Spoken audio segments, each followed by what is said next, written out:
नहीं पाया इतने अद्वितीय ग्रंथ को, इतने अद्वितीय मंत्र को, न अगले 10,000 साल को लिख पाएगा। कि उसके लिए उतना ही दमखम, क्षमता, पौरुष, ताकत, साहस चाहिए जो उस मंत्र को लिख सके, बोल सके, पढ़ सके, उच्चारण कर सके। हमने केवल उसने जिंदगी में एक बदला लेने के लिए, अपनी बहन का बदला लेने के लिए सीता का हरण तो किया, मगर इतना संयमित कि उसको महलों में नहीं रखा। रख सकता था वो। एक बार भी सीता के पास नहीं गया, एक बार भी सीता से आंख नहीं मिलाई, एक बार भी उससे कुछ बात नहीं कही। केवल बदला लेने के लिए उसको अपने अशोक वाटिका में जाकर रख दिया। इतना संयमित व्यक्ति केवल रावण हो सकता है और कोई नहीं हो सकता।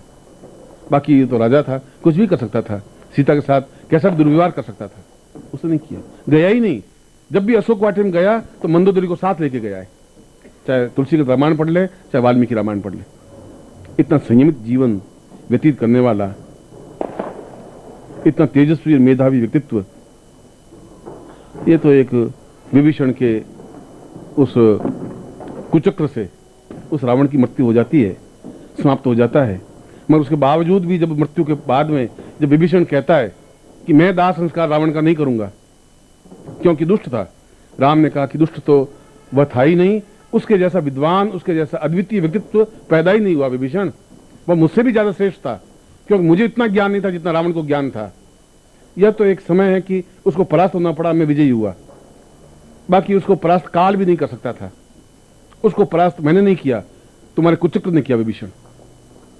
तुम इसके पाप के भागी हो, इसलिए उस पाप के भाग को दूर करने के लिए तुम उसका दाह संस्कार करो। राम जैसा व्यक्ति भी ऐसा कहना पड़ रहा है, उसको भी उसकी प्रशंसा करनी पड़ रही है, उसकी सराहना करनी पड़ रही है। खैर, ये विषय अलग है। मैं स्वर्णप्रिया साधना के बारे में आपको समझा रहा था। इसलिए आज की रात्रि को वही क्षण, स्वर्णप्रिया क्षण या सिंह लगन के क्षण 1:17 से लगा करके 3 बजे तक आएगा। अभी कितने बजे? 1 बज गया,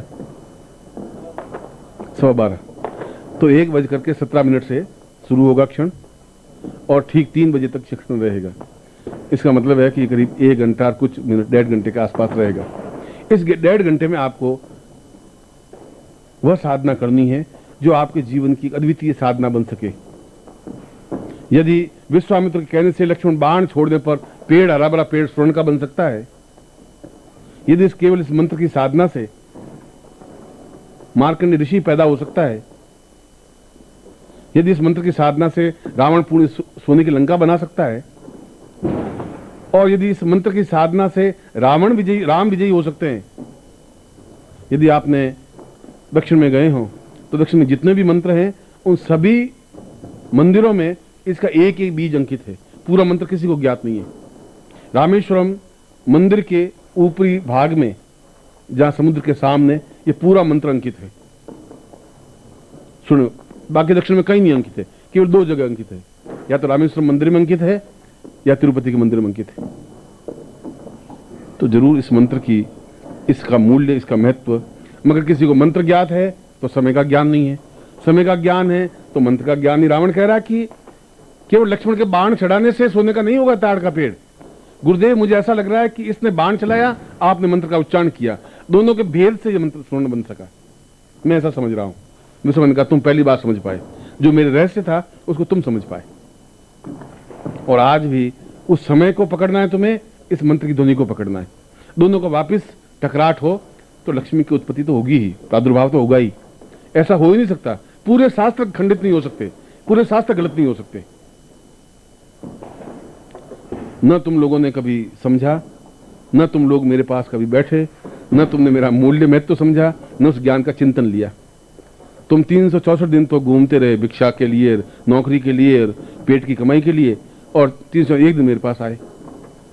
तुमने उसको ज्यादा महत्व दिया कि शायद उससे धन प्राप्ति हो पाएगी।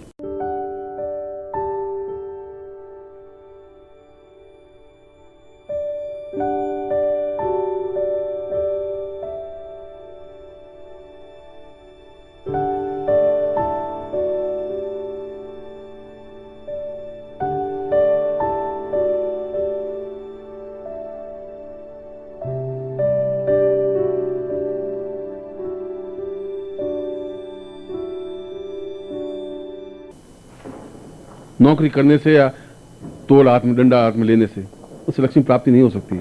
जीवन निर्वाह हो सकता है, और तुम जीवन निर्वाह के अलावा कुछ कर नहीं सके और कर भी नहीं सकते। ये और बता देता हूं, कितना कर सकते हो? 2 लाख, 3 लाख, 4 लाख, 5 लाख, 10 लाख। 10 लाख की आज के युग में कोई वैल्यू न तो उसमें थी, ना आज है, न 10 साल बाद कोई वैल्यू होगी। ऐसा कुछ हो ही नहीं सकता। तुम्हारे 10 लाख में आनंद प्राप्ति नहीं हो सकती, सुख प्राप्ति नहीं हो सकती। तुम्हारे 10 लाख से बहुत निश्चिंत निर्भीक नहीं बन सकता आदमी। तुम्हारे 10 लाख का कोई मूल्य महत्व नहीं है।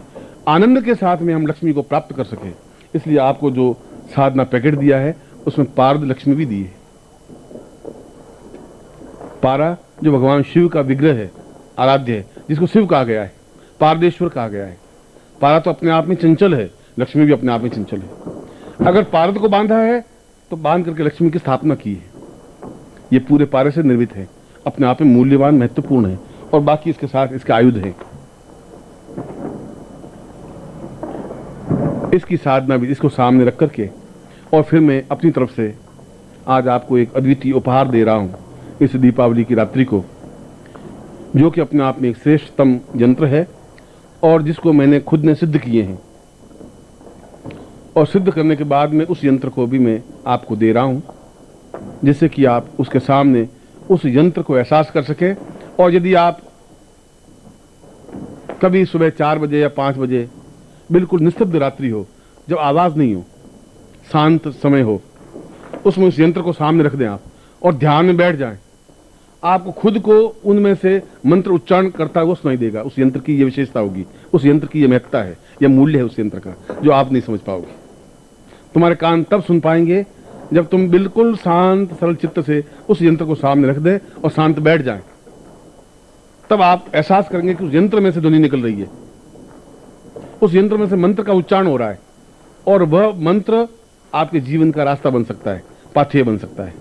इसलिए उस यंत्र को भी, जो कि स्वर्ण प्रिया यंत्र है, जो कि अपने आप में 108 लक्ष्मियों का प्रतीक यंत्र है, उस यंत्र को भी मैं आज आपको उपहार रूप में मैं आपको दूंगा। और दूसरा उपहार आपका पारदेश्वर लक्ष्मी तो है ही, और फिर उसके आयुध हैं, और उसके साथ में उस गोपनीय मंत्र को भी स्पष्ट करूंगा, जो कि अपने आप में एक अद्वितीय मंत्र है, श्रेष्ठतम मंत्र है। उस मंत्र को उस समय विशेष में आप उच्चारण करें। आज 1:17 से 3 बजे तक है, अगली अमावस्या को कुछ और समय होगा, हमेशा 1:17 से 3 नहीं हो सकता, क्योंकि काल तो अपने आप में घूमता रहता है। उस लक्ष्मी प्रिया या स्वर्ण प्रिया समय वापस कब आता है, वह तो आप अपने गुरु से कभी संपर्क स्थापन करें तो आपको बताएंगे कि अगली अमावस्या को कब आएगा, उसकी अगली अमावस्या को कब आएगा, या कभी कब आएगा, या आप खुद उनके चरणों में बैठ कर सीख लें, या फिर आपके पास कोई ऐसी ज्ञान हो, चिंतन हो, या फिर उस यंत्र को सामने रख करके उस ध्वनि को सुन ले, तब भी आपको समय बता देगा वो कि इस समय विशेष में स्वर्ण प्रिया समय क्षण है। उस यंत्र की अपने आप में इतनी विशेषता है, जिन्होंने पूरे शिविर में भाग ले रहे हैं पूर्णता से, उनको यंत्र दे। वो मंत्र और प्रयोग विधि लिखवा देता हूं। सबसे पहले ये जो सामग्री है, ये अपने आप में मंत्र सिद्ध है। ये पारदेश्वर लक्ष्मी है, ये अपने आप में मंत्र सिद्ध है। वो यंत्र दे रहा हूं, अपने आप में अद्वितीय वस्तु, तुम्हारे आने वाली पीढ़ियों के लिए भी। सर तुम्हारे जीवन में तो सौभाग्य रहेगा ही, आने वाली पीढ़ियां भी एहसास कर सकेंगी कि आप आज रात को सुबह 3 बजे, 3:15 बजे सुन लें, उसमें ध्वनि निकलती हुई। बाकी कभी तांबे में से ध्वनि नहीं निकलती, उसमें मंत्र नहीं निकल सकता, उसमें शब्दों का उच्चारण नहीं होता, मगर उसमें निकलना एक तरंग की तरह निकले तो एहसास कर लेना कि यंत्र अपने आप में कितना महत्व, उसमें कोई मशीन फिट नहीं है, वो अपने आप में एक चार्ज है, चैतन्य युक्त है, दिव्यता युक्त है। इसलिए उसको स्वर्ण प्रिया यंत्र कहा गया है। इसलिए तुम्हारे पूरे जीवन का मूल्य, उस यंत्र का मूल्य अगर कहें, तुम्हारा जीवन अपने आप में बहुत नगण्य है। उस यंत्र के सामने कोई वैल्यू ही नहीं है तुम्हारे जीवन की, तुम्हारे साथ पिछले पीढ़ियों का भी कोई महत्व नहीं है उस यंत्र के सामने। मैं समझता हूं तुम्हारे जीवन के साथ पीढ़ियों को भी, उस यंत्र का मूल्य भी मैं समझता हूं, तुम नहीं समझ सकते। हीरे का मूल्य तुम और मैं नहीं समझ सकते, जौहरी समझ सकता है। इसलिए वह यंत्र, यह पारदेश्वर लक्ष्मी, यह इसके आयुध, इसको अपने सामने रखें, और उसके बाद में आप पूर्ण क्षमता के साथ 1:17 से जो भी मंत्र दूं इस मंत्र का उच्चारण करें, मंत्र जाप करें और 3 बजे तक जितना मंत्र जाप हो जाए उतना करें। माला की इसमें जरूरत नहीं, गणना की भी जरूरत नहीं कि 1 माला हो या 5 माला हो या 3 माला हो या 2 माला हो, पर जो भी करें शुद्धता के साथ करें। शुद्धता का मतलब पूर्ण उच्चारण हो, सही उच्चारण हो, यह बहुत जरूरी है। और फिर 3 बजे के बाद में आरती करें, निर्मोही आरती करवाएगा आपको, लक्ष्मी की आरती। और उसके बाद अपने घर में जाकर के किसी एक पात्र में, पात्र तांबे का हो सकता है, स्टील का नहीं होना चाहिए, लोहे का नहीं होना चाहिए, स्टील भी लोहा है, इसलिए किसी विशेष चांदी के पात्र में या ताम्र पात्र में या कागज पर या पत्ते पर या स्वर्ण पात्र में इन आयुधों को, इस पारदेश्वरी लक्ष्मी को और उस यंत्र को सूर्योदय से पहले इस मंत्र की एक माला फेरें।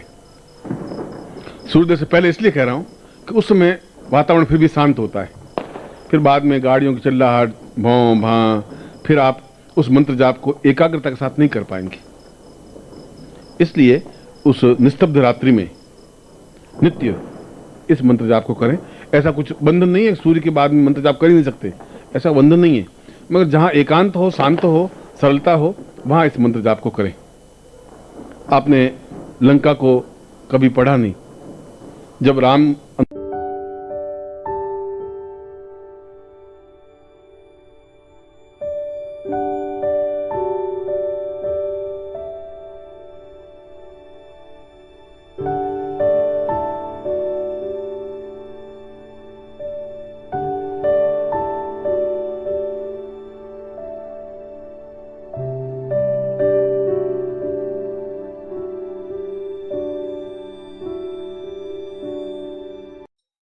ओम परम तत्वाय नारायणाय गुरुभ्यो नमः।